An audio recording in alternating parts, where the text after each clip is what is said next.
And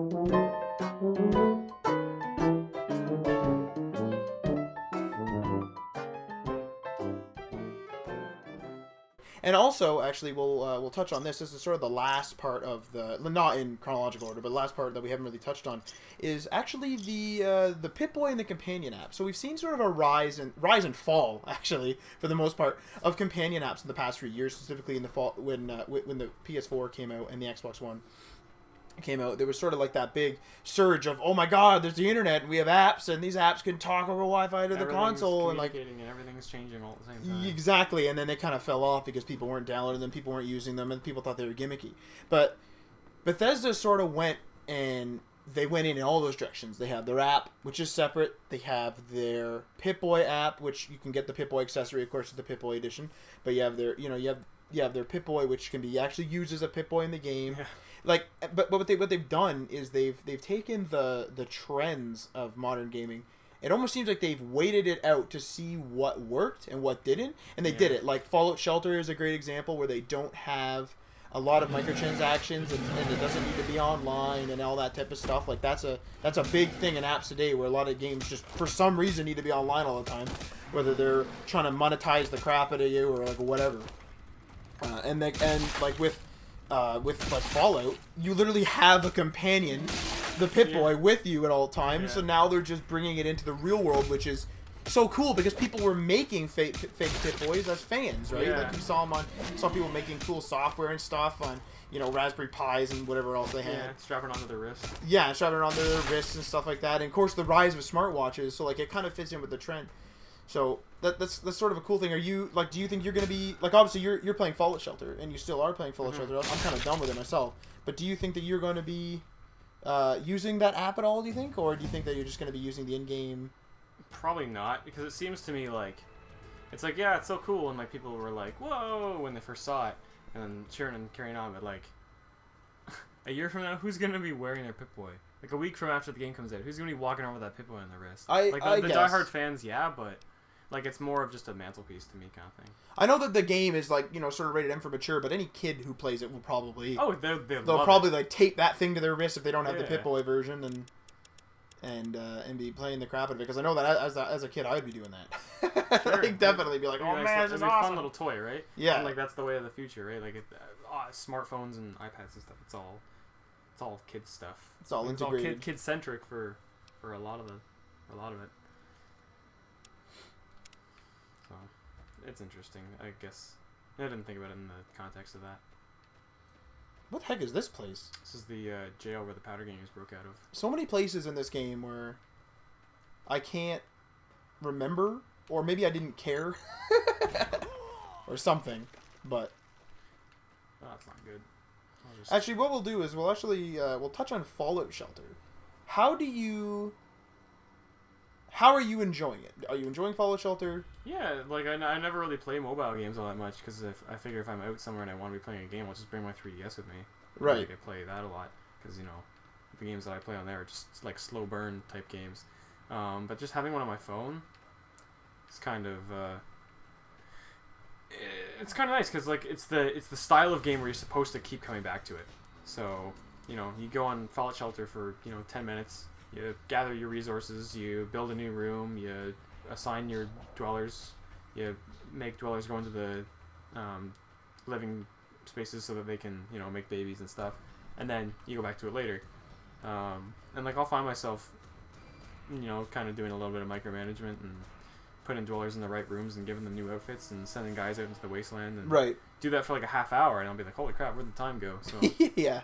So like it's kind of a fun little thing, and I'm sure eventually I'll get kind of bored of it once I plateau. But I still have plans for making my vault more efficient and stuff like that. And I mean I'm only just like scratched the surface of it. I've only got 40 people in my vault, so now, so I'm not in a great way right now. It's okay. I'll just heal my limbs by sleeping. I will say that it is fun. It is their first attempt, obviously, at mobile. Very solid attempt. A very solid and pretty polished attempt. Now, I don't know whether they've sort of learned their lesson or whether they care, but they released on iOS first, with several months. I think maybe been 3 or 4 months. Don't quote me on that. Between the iOS and the Android version release, and I know there was a lot of rage. Every time they posted something, hey guys, post a picture of your vault to us or whatever on Instagram, everyone's like, oh, where's it on Android? Where's it on Android? Yeah, so, like, I hope that if they do another venture out into the mobile landscape, we do see a simultaneous release, your Android and your iOS.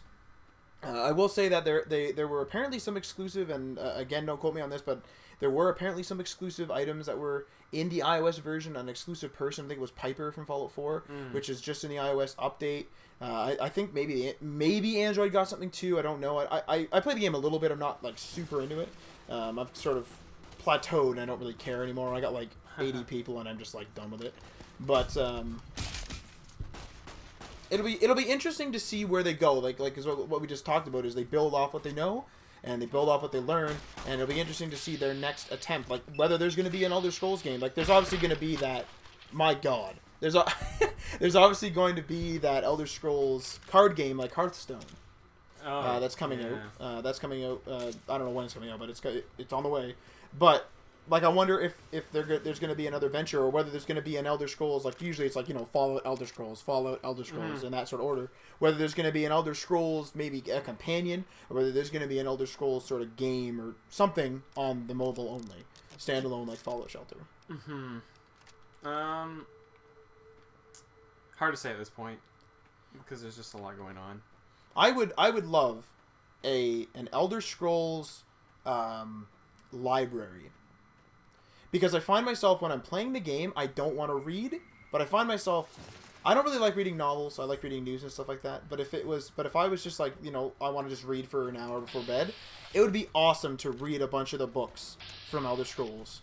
Just the little like things. Maybe it's like a virtual library, or whether it's like the stuff that you're collecting in the game, even though they're brief. Just little like like something like a news article, right? Like what I'm saying. I just don't like to read longer things. I like to get a lot of information in a short amount of time.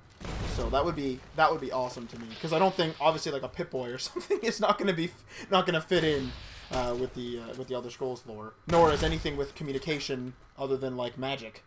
So yeah, I see what you mean.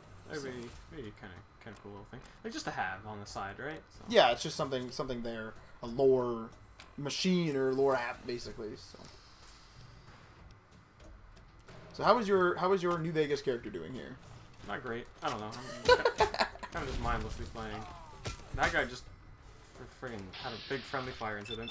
He just straight up threw. Oh, that was good noise. Straight up threw a. This guy's helmet is helping him out here. Holy crap! Just threw a stick of dynamite right at his friend. Whatever. I guess I'll just write that off as he was a mean guy anyway.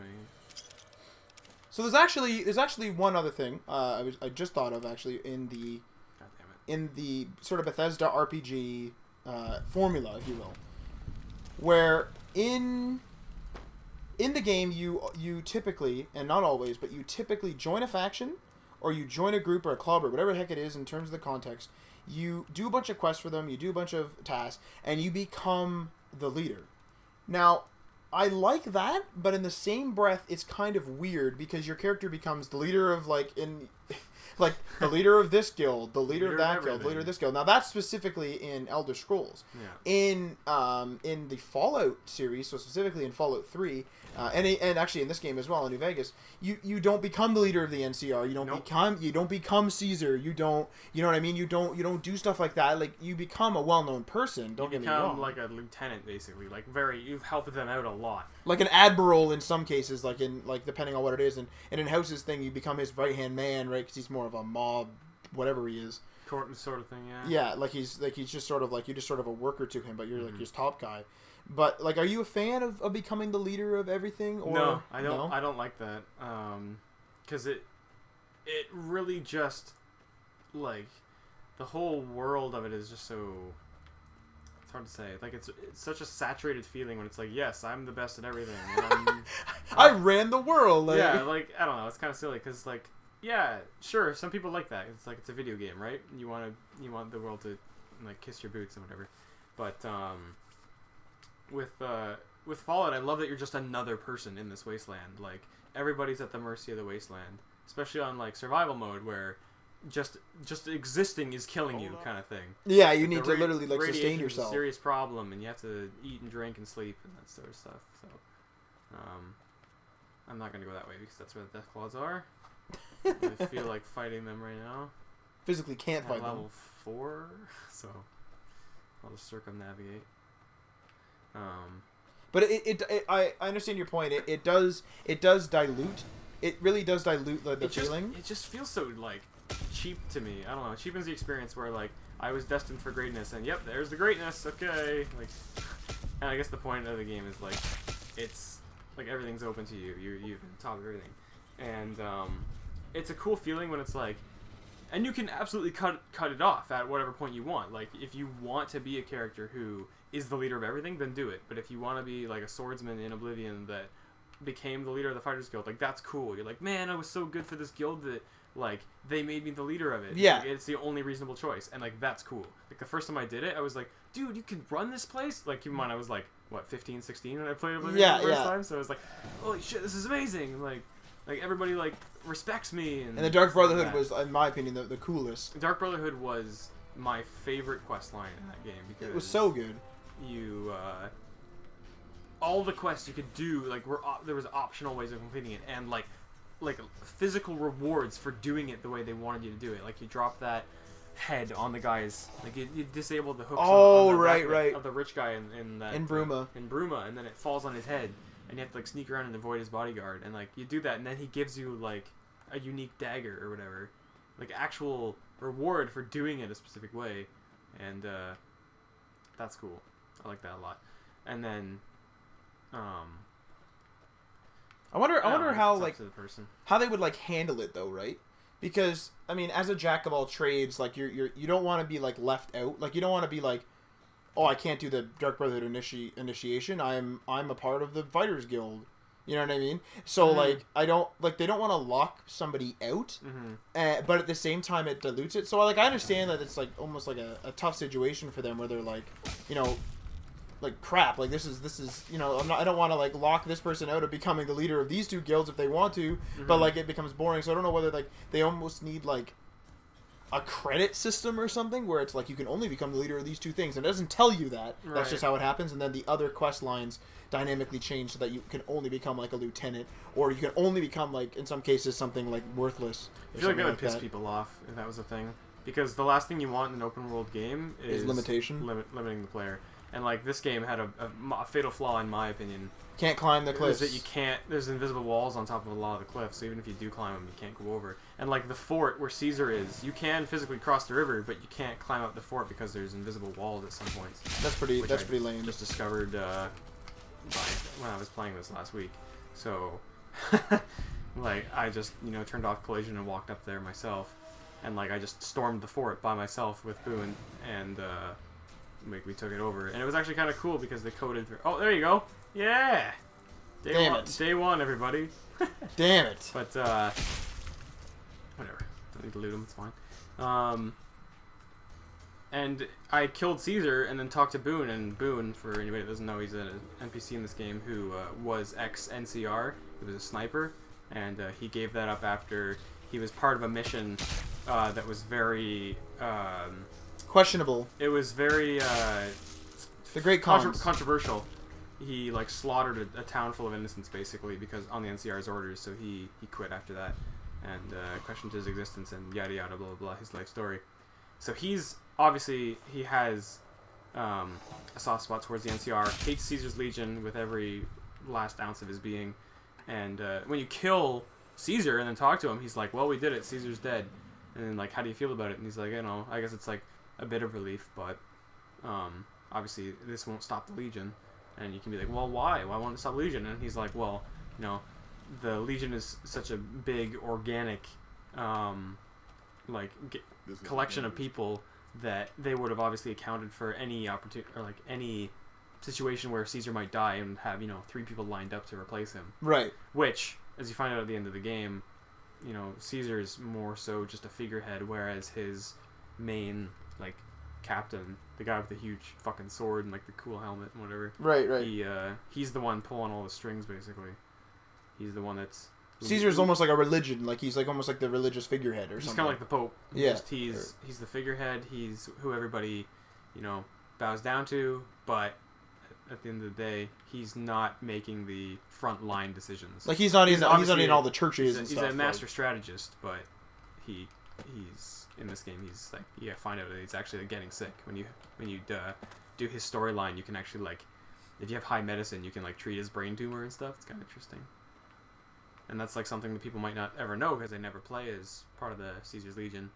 I actually didn't know that. Yeah, so Caesar... There you go. Yeah, he's actually suffering from a... Oh, fuck me. Well, it's nice knowing you. I'm dead. I'm sure you're fine. Yeah. Oof. How long was my save? Quite a while. Oh, no, that's at the bed. That's alright. Yeah, so, and there you go. You can play through the game many times and never learn anything. Never learn everything, so... Yeah.